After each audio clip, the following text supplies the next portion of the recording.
Did you think that the future of tiny living looks nothing like what you have been watching on YouTube? No cramped loft beds. No bumping your elbows in a hallway-sized kitchen. No staring at a wall because your only window faces a fence.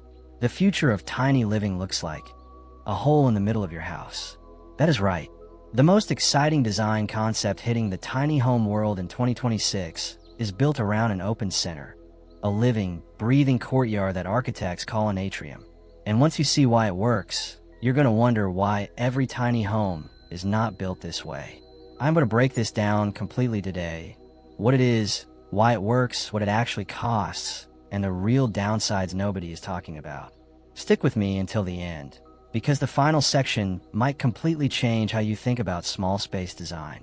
Before we dive in, if you're new here, I make videos about tiny homes, alternative housing, and real DIY builds with honest numbers. Hit subscribe and tap the bell so you do not miss what is coming next. And if you have ever felt claustrophobic just looking at a tiny home floor plan, drop a yes in the comments right now.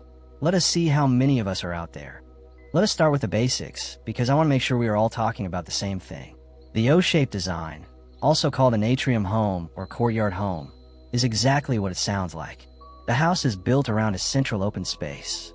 The rooms wrap around the outside, and the middle is left open to the sky or covered with glass to create an interior courtyard. Now, before you think this is some trendy new concept invented by Instagram architects, let me give you a little history. This design is ancient. Ancient Roman homes, called the domus, were built around a central atrium. That was the heart of the house. Light came in, rain collected in a pool. Family life happened around that center. Traditional Japanese architecture, mobile palaces in India, Mexican haciendas, all of them use some version of this same idea. Humans have known for thousands of years that building around an open center creates a better home. What has changed in 2026 is that designers are scaling this concept down to tiny home footprints, and the results are genuinely stunning. The modern O-shaped tiny home typically works like this. You have a single-story structure anywhere from 600 to 1,200 square feet total. That includes the living spaces and the courtyard. The rooms, bedroom, bathroom, kitchen, living area, are arranged around the perimeter.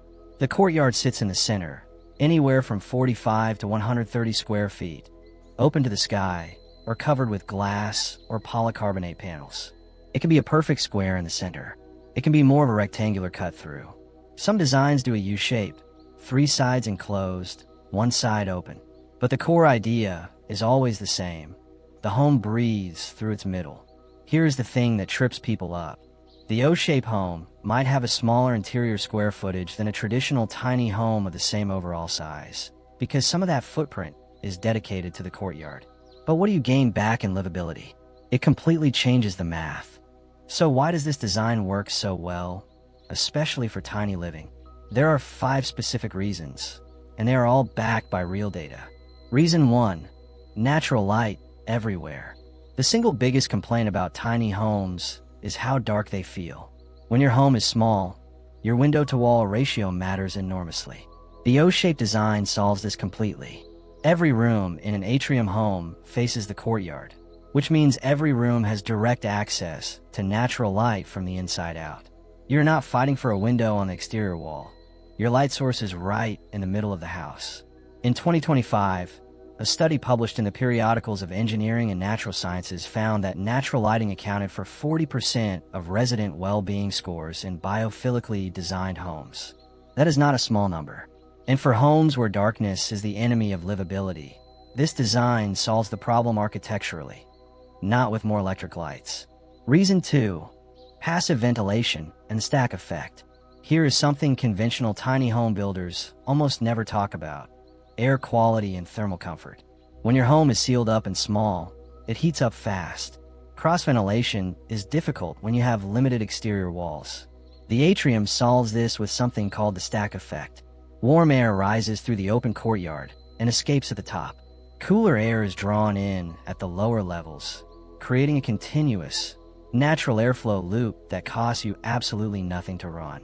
Technical note: the stack effect is driven by the pressure difference created by temperature. The taller your atrium, the greater the temperature gradient between top and bottom, and the stronger the natural airflow. For a B-roll graphic, overlay this principle. Show warm air rising from the center of the courtyard and cool air being drawn in at room level. Caption it, "The taller the atrium, the stronger the breeze." This communicates expert-level physics without overwhelming the audience. In warmer climates, this can meaningfully reduce your reliance on air conditioning. In cooler seasons, a glazed courtyard acts as a thermal buffer. It traps warmth during the day and releases it slowly overnight. Architects have understood this for decades. The reason ancient Romans built their homes this way was not just aesthetics, it was survival-level climate control. We just forgot about it when air conditioning became cheap. Reason 3, privacy without isolation. This one is big for tiny home dwellers who want to live in urban or suburban areas. One of the paradoxes of tiny living is that you can feel completely exposed, small windows, neighbors close by, while simultaneously feeling boxed in. The O-shaped design gives you an outdoor space that is completely private. You are not looking out at the street or your neighbor's fence. You're looking into your own courtyard, your garden, your sky, your morning coffee, all fully enclosed and entirely yours. For families with kids, this also means a safe outdoor space that does not require you to walk outside the perimeter of your home. Architects who design these homes frequently describe the courtyard as the most used space in the entire house. Reason 4, biophilic benefits, and the science is real. In 2025, researchers at Frontiers in Virtual Reality published a study measuring physiological stress responses in biophilically designed spaces versus standard interiors.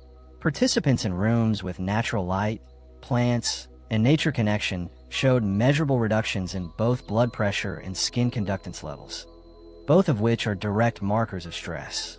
This is what the design world calls neuro-architecture, the science of how physical spaces literally rewire how you feel. The O-shaped home is, almost by definition, a biophilic home. You have a living garden at the center of your house. Natural light moves through it all day. You can grow food there. You can hear rain fall into it. You can watch seasons change without stepping outside. That is not decorating. That is architecture working for your nervous system. This matters especially for tiny homes, because when your square footage is limited, how that space makes you feel becomes the most important design variable of all. Reason 5, energy efficiency. When the atrium is glazed, covered with a glass or polycarbonate roof, it functions as a thermal trap. Heat builds up during the day and radiates into the connected rooms in the evening. That is passive solar heating you do not have to pay for. Natural light reduces artificial lighting costs. Natural ventilation reduces cooling loads. A 2025 analysis from Bada Architecture noted that properly designed atrium homes can be highly energy efficient when solar access and airflow are optimized from the initial design stage. Tiny homes already have an advantage here. You are heating and cooling less space. The O-shaped design compounds that advantage. Real numbers time. Because I know that is what a lot of you are here for. Let me give you the honest picture of what tiny home living costs in 2026, and then I will explain exactly where the O-shaped design fits in that range. According to 2026 data from Home Guide and Tenant Cloud, a standard custom-built tiny home currently costs between $250 and $450 per square foot. A prefab tiny home runs $150 to $250 per square foot. The national average price for a tiny home sits around $67,000, and the median U.S. home price as of Q4 2025 was $405,300, which makes that comparison pretty stark. So where does the O-shaped design fall in that range? Honestly, and I want to be upfront about this, the O-shaped atrium home is not a budget build. You are looking at custom architectural design, and that comes with a custom architectural price tag. Here's why. First, the courtyard requires additional structural work. You are essentially building 4 walls of a connected structure, not one continuous rectangle. The roofline is more complex. If you are glazing the courtyard, quality polycarbonate or structural glass adds cost. Second, drainage and waterproofing matter enormously. An open or semi-open interior courtyard needs a properly engineered drainage system. Get that wrong, and you're collecting rainwater inside your home, which is not the vibe. Third, because this is not a standard plan, most prefab or kit manufacturers do not offer it off the shelf. You are likely working with an architect and a custom builder. A realistic estimate for an O-shaped tiny home, 600 to 900 square feet of livable space plus courtyard, on a permanent foundation, fully finished, is likely going to run $120,000 to $220,000, depending on your region, finishes, and courtyard treatment. Still roughly half the cost of a median U.S. home for something architecturally exceptional. Now here's a specific cost item I want to flag, because the peer review I ran on this script called it out directly, and they are right. If you are in a cold climate and you want to glaze that courtyard, meaning enclose it with a glass or panel roof to keep it usable year-round, the type of glazing you choose matters a lot. In 2026, the gold standard for atrium glazing in cold climates is vacuum-insulated glass, or VIG. It dramatically outperforms standard double pane in thermal retention and avoids the condensation problems that plague cheaper options, but can add $15,000 or more to your build cost. That is not a reason to avoid it. It is a reason to budget for it honestly from day one and not get surprised halfway through your build. There are ways to bring the overall cost down, using polycarbonate panels instead of structural glass for the courtyard roof. Keeping the design simple, a true square courtyard is easier to build than a complex shaped one. Sourcing local materials, building in a region with lower labor costs. And if you are a skilled DIYer, some of the finished work can be done yourself. The other honest thing I want to say, you can also build a U-shaped version of this concept. 3 sides enclosed, 1 open, which reduces the structural complexity and brings the cost down closer to a standard custom tiny home. You lose some of the full enclosure benefits, but you still gain most of the light and ventilation advantages. I told you at the start that I would give you the full picture. So let us talk about what does not work, because there are real limitations to this design, and you deserve to know them. Downside 1. Climate compatibility. The O-shaped home works beautifully in mild, temperate climates. It thrives in Mediterranean-style zones, coastal California, the Pacific Northwest, much of the Southeast. In cold climates, think Minnesota winters, Canadian prairies, or northern New England, an open-sky courtyard becomes a liability.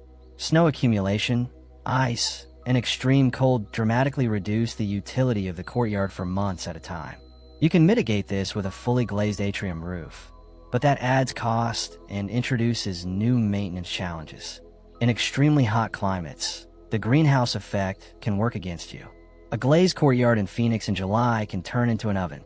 Effective shading, shutters, retractable awnings, deciduous plantings becomes essential, and that adds complexity to the design. Downside 2. Maintenance. Glass surfaces need cleaning. Glazed roofs can develop leaks or drafts over time. Drainage systems need to be kept clear. The courtyard garden needs tending. If you love the idea of a low-maintenance home, this design is going to push back on that. That said, 2026 does offer some practical solutions here that did not exist a few years ago. Small glass climbing robots, like the newer Wimbot models, are now being used by Atrium homeowners to handle those hard-to-reach interior glazing panels. It takes a task that used to require scaffolding or a risky ladder climb and turns it into a scheduled 20-minute chore. It does not eliminate maintenance, but it makes the reality of owning a glass-roof courtyard a lot more manageable. It is not a static home, but it is a living one. That is the trade-off. Downside 3. Zoning and permitting. This is the one that catches people most off guard. Because the O-shaped home has an unconventional footprint, it can run into friction with local zoning codes. Minimum square footage requirements, setback rules, fire safety codes. All of these can create complications depending on your municipality. Here is the 2026 reality. Progress is happening, but unevenly. States like Virginia made headlines this year with the signing of Senate Bill 531, which made ADUs by right in many jurisdictions, meaning you no longer need a special use permit just to build one. That is a genuine win. But even under friendlier ADU laws, the O-shaped footprint still struggles with traditional setback and lot coverage math. An inward-facing courtyard eats into your buildable envelope in ways that standard rectangles do not. The American Tiny House Association is actively working on this at the national level, but the landscape varies enormously by state and county. Do your zoning research before you fall in love with a specific design, and get in writing. Downside 4. the footprint requirement. You cannot build a true O-shaped home on a 20-foot wide lot. The courtyard requires interior clearance, typically at least 10 to 15 feet in its smallest dimension to be genuinely useful. That means you need a reasonably proportioned lot. For urban infill or very narrow lots, the U-shape or L-shape variation is a better adaptation of the same concept. You still get most of the benefits, just without the fully enclosed center. So who should actually be thinking about this design? In my honest opinion, the O-shape Atrium Home is the best fit for 3 specific types of buyers in 2026. First, people who work from home and spend a lot of time inside. If your home is your workspace, the psychological difference between a sealed box and a home with a living courtyard at its center is enormous. Biophilic design research consistently shows improvements in concentration, stress reduction, and mood for people with access to natural light and nature connection. If you're in a tiny home all day, you want that home working for your brain, not against it. Second, people building in mild climates who want to maximize outdoor living without sacrificing privacy. The courtyard effectively gives you an outdoor room that belongs to nobody but you. In climates where you can use that space 8 or 9 months of the year, it is one of the highest value things you can add to a small home. Third, people who are building their forever home and want to invest in something architecturally meaningful. The O-shaped design is not a quick flip. It is a considered, deliberate home for someone who wants to live well in a small footprint for a long time. If that is you, this design rewards the investment. The O-shaped design is not a quick flip. It is a considered, deliberate home for someone who wants to live well in a small footprint for a long time. Who is it not for? Budget builders who need to keep total costs under $80,000. People in harsh climate zones without the budget to fully glaze the courtyard. Anyone who wants a portable solution can move quickly. And anyone who underestimates the ongoing maintenance requirements of a glass-covered interior garden. If this design is genuinely calling to you, here's how I would approach the planning process. Step 1. Study your site. Before you think about floor plans, understand your lot. What direction does the sun travel across it? Where does shade fall in the afternoon? Which direction does the prevailing wind come from? The O-shape home is a passive design. It uses the sun and the wind, which means site orientation is critical. A badly oriented courtyard is a dark, cold pit. A well-oriented one is the best room in the house. Step 2. Nail your climate strategy. If you're in a cold climate, plan for full glazing from day 1 and budget for vacuum-insulated glass. Do not try to save money by underspecifying the glazing. You will regret it the first winter. If you are in a hot climate, design shade into the courtyard from the start. A pergola structure, deep roof overhangs, or strategic deciduous plantings that shade in summer and let light through in winter. Step 3. Find a right architect. This is not a design you want to hand to someone who has never worked through the drainage, the structural corners, or the HVAC integration of a courtyard home. There are architects who specialize in this typology, particularly in warm climate regions. Find them. Their fees are worth it. Step 4. Right-size your courtyard. Bigger is not always better in a tiny home context. A 60 to 90 square foot courtyard is often more functional than a sprawling one, because you can furnish it, plan it, and actually use it every day. Think of it as an outdoor room, not an outdoor plaza. Step 5. Check zoning before you design anything. Call your county planning department. Ask about minimum square footage requirements, setbacks, lot coverage limits, and whether your lot is zoned for the structure type you're planning. Get this information in writing before you spend $1 on design. Here is what I believe after looking at this design honestly. The O-shape Atrium Home is one of the most genuinely livable tiny home designs available in 2026. Not because it is trendy, not because it photographs beautifully on Instagram, but because it solves the real problems that make tiny home living feel like a compromise. The darkness, the stuffiness, the sense of being enclosed. And it does it architecturally without gimmicks. It is not the cheapest path. It requires the right climate, the right lot, and a long-term mindset. But if you have those things, this design pays dividends every single day you live in it. The ancient Romans figured this out 2,000 years ago. We're just catching up. If you have watched this far, I really appreciate you. Drop a comment below and tell me, would you live in an O-shaped home? And if you want to see a full cost breakdown video on Atrium Home construction specifically, Let me know in the comments and I will make it happen.